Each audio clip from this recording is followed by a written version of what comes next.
Horasbu dan salam sehat untuk kita semua. Perkenalkan, nama saya Friska Della Situmorang. Saya dari kelas 10 IPA 2. Dan saya ingin menjelaskan sedikit tentang hukum dasar kimia. Hukum dasar kimia yang dimaksud meliputi 1. Hukum Lavoisier, hukum Proust, hukum Dalton, hukum Gay-Lussac, dan hukum Lavoisier.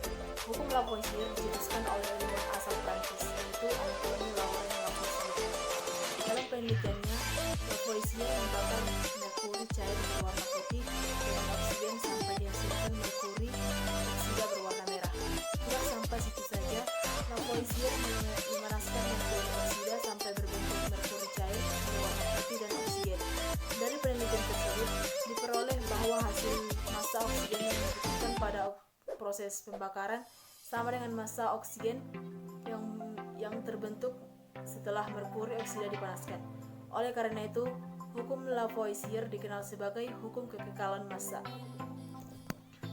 Hukum kekekalan massa dipakai secara luas seperti yang pertama hukum kimia, yang kedua teknik kimia, yang ketiga mekanika, dan yang keempat dinamika fluida.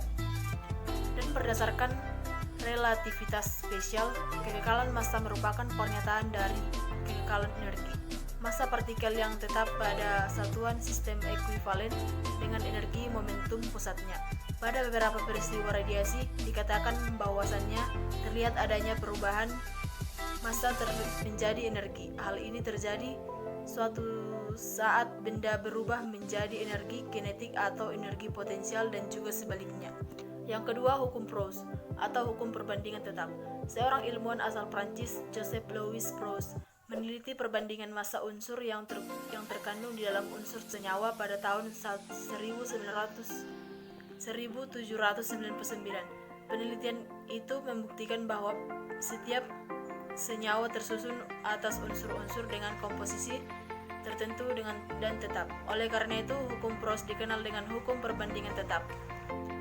Dengan istilah lain, setiap sampel pada suatu senyawa mempunyai komposisi unsur yang tetap. Misalnya, air terdiri dari 8/9 massa oksigen dan 1/9 massa hidrogen.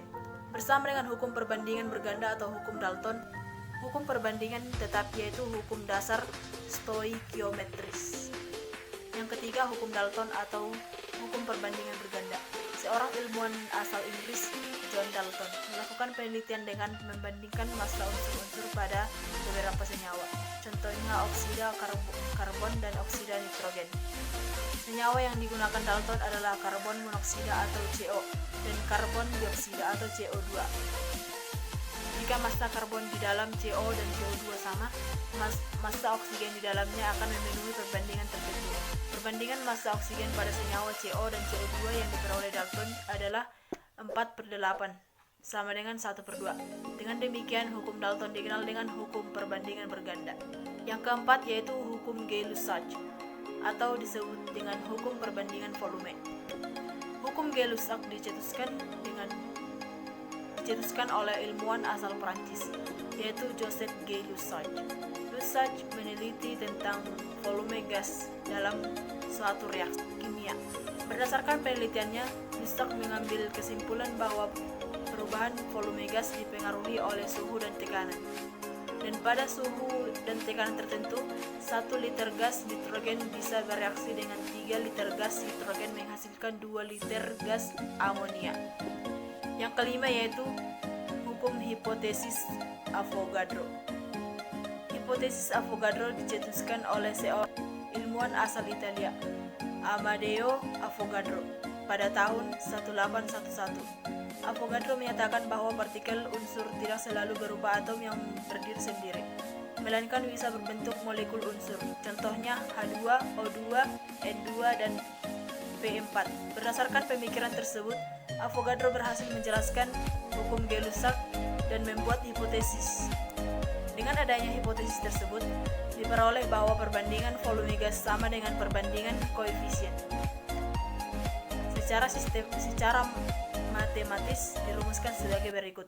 Koefisien X per koefisien Y sama dengan volume X per volume Y sama dengan jumlah molekul X berbanding jumlah molekul Y. Cukup sekian yang dapat saya jelaskan, saya ucapkan terima kasih.